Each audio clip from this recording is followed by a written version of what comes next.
লিটন কুমার দাসের একটু আগে যেটা আমাদের চিফ সিলেক্টর বললেন যে অভিজ্ঞতা একটা গুরুত্বপূর্ণ ফ্যাক্টর হয়ে দাঁড়িয়েছে যে দলটা এই মুহূর্তে আছে সেখানে কিন্তু খুব অভিজ্ঞতা সম্পন্ন খেলোয়াড়ের সংখ্যা খুব কম।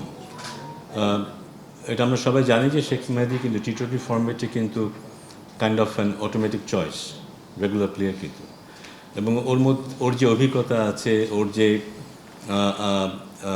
ট্যাকটিক্যাল নলেজ আছে সেটা আমরা প্রায়শই দেখতে পাই, এবং সেটার ব্যাপারেও সেটা আমাদের চোখে পড়েছে। সেটা নিয়ে আমরা সিলেক্টর বলেন কিংবা কোচ কিংবা আমাদের অন্য যারা আছেন তাদের সবার সাথে এটা নিয়ে আলোচনা হয়েছে, এবং মনে হয়েছে যে এই মুহূর্তে আমরা যদি তাকে এই সুযোগটা দিই, আমরা দেখতে পারবো যে সে কীভাবে সেটা প্রয়োগ করে। আমরা যদি আপনি খেয়াল করে দেখেন যে আমরা কিন্তু শুধু এই সিরিজের জন্য কিন্তু এটা ঘোষণা করেছি। আমাদের ইচ্ছা আছে যে এভাবে আমরা হয়তো বিভিন্ন জনকে দেখার চেষ্টা করব, এবং পাশাপাশি একজন অধিনায়কের আন্ডারে আরেকজন অধিনায়ককে গড়ে তোলার চেষ্টা থাকবে। হয়তো 2-3 জনকে আমরা ট্রাই করব, তাদের মধ্যে কেউ না কেউ হয়তো বেরিয়ে আসবে খুব ভালো হিসেবে, এবং তাকেই হয়তো পরবর্তীতে আমরা কন্টিনিউ করব। শেষের প্রশ্নটার উত্তরটা আগিয়ে দিই। হ্যাঁ, যাবো আমরা, এটা নিয়েও আজকেও আলোচনা হয়েছে বোর্ডে, এবং আমরা হয়তো খুব দ্রুতই 50 ওভার্স এবং টেস্ট ক্যাপ্টেনের ঘোষণাটা দেবো, কারণ আমার মনে হয় এটা খুব জরুরি, এই ভ্যাকুয়ামটা যেন না থাকে। কারণ আমরা হয়তো টেস্ট খেলবো আরও 2 মাস 2.5 মাস পরে, সিরিজের আগে হয়তো 1 সপ্তাহ আগে জানলেও হয়, কিন্তু আমার মনে হয় যে ক্যাপ্টেনের যেই দায়িত্ব থাকে দল তৈরি করার, সেটা শুধু ম্যাচের সময় না, পুরোটা সময় জুড়েই সেটা থাকে।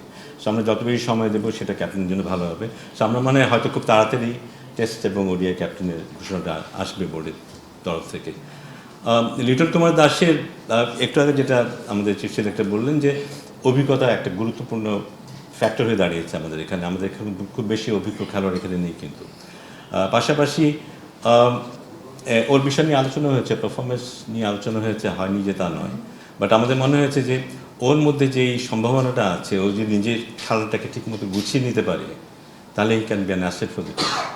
ওর ক্যাপ্টেন্সি নিয়ে সবারই যথেষ্ট ইতিবাচক চিন্তাভাবনা আছে, কিন্তু সবারই, যারা খুব টেকনিক্যালি সাউন্ড তারাও বলে তার ক্যাপ্টেন্সির গুণের কথাটা বলে, কিন্তু ওর খেলাটার পাশাপাশি আমরা জানি যে তার পারফরমেন্সটা খুব জরুরি, ব্যাটিংয়ে বিশেষ করে। সেটা যদি আমরা গুছিয়ে নিতে পারি, তাহলে মনে হয় আমাদের এই দলটা ওখানে ও খুব ভালো একটা রোল প্লে করতে পারবে, দলের শক্তির একটা বড় জায়গা হয়ে দাঁড়াতে পারে। এবার দীর্ঘমেয়াদী চিন্তাভাবনা করি, যেটা আমরা আগে বলেছিলাম, আমাদের ক্যাপ্টেনকে মনোনীত করেছি, এবং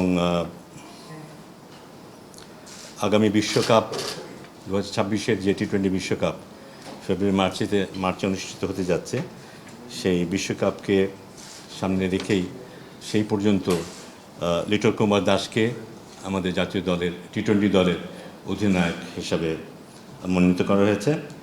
পাশাপাশি আমরা যে সিরিজটা খেলতে যাচ্ছি, যেখানে ইউএই এবং পাকিস্তানে 7টা টি-20 ম্যাচ আছে, এই পার্টিকুলার এই সময়টুকুর জন্য শেখ মেহেদী তাকে ভাইস ক্যাপ্টেন হিসেবে মনোনয়ন দেওয়া হয়েছে। Thank you. মন্ডলটা ছিল এরকম যে ও খুবই ইয়াং, প্রমিজিং, এবং তখন আমাদের একটা ভ্যাকেন্সি ছিল টিমে।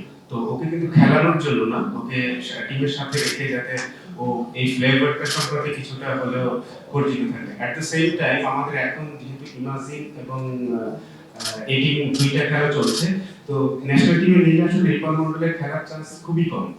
তো ও এই কারণে ওকে বাইরে রাখা, যে এখানে আগে আরো খেলবে, যাতে ও হি ইজ ভেরি প্রমিজিং, আপনারা সবাই জানেন। তো এটা আর জাকির হাসানের ক্লিয়ার মেসেজটা তারা পায় কি? অবশ্যই পায়, অবশ্যই। এখানে না তো দেখেন, যখন একটা টিম হয়, প্লেয়ারদের ক্ষেত্রে যেটা হয়, তারা নিজেরাই জানে আসলে, জানানো হোক আর না জানানো হোক, সবাই বুঝে যে জাকির কি বুঝতে পারেনি যে জাকির থাকবে না। আমাদের মেইনলি যেটা হয়েছিল জাকিরের ক্ষেত্রে, আমাদের কিন্তু সাধারণত দেশে খেলা হলে 14 মেম্বারের টিম দেওয়া হয়, তাই না? তো যেহেতু কনকাশন ইস্যু আছে, সেই বিবেচনা করে কিন্তু আমরা ওকে আসলে 15 জন ইয়েতে রেখেছিলাম। ও কিন্তু ফার্স্ট 11 আসলে ছিল না ফার্স্টে। তো সেকেন্ড টেস্টে যখন আমাদের আসলে চিন্তা করা হলো, তো খুব স্বাভাবিকভাবে যদি রিপ্লেস করতে হয় তাহলে ওরই রিপ্লেসমেন্ট হবে। অ্যাট দ্য সেম টাইম আমাদের যে এই টিম আছে ওরা খেলবে সবাই, মানে যারা বাইরে আছে, ন্যাশনাল টিম থেকে বাইরে এসেছে, সবাই কম বেশি ম্যাচ খেলবে এখানে। মেইনলি এটার কারণেই আসলে করা।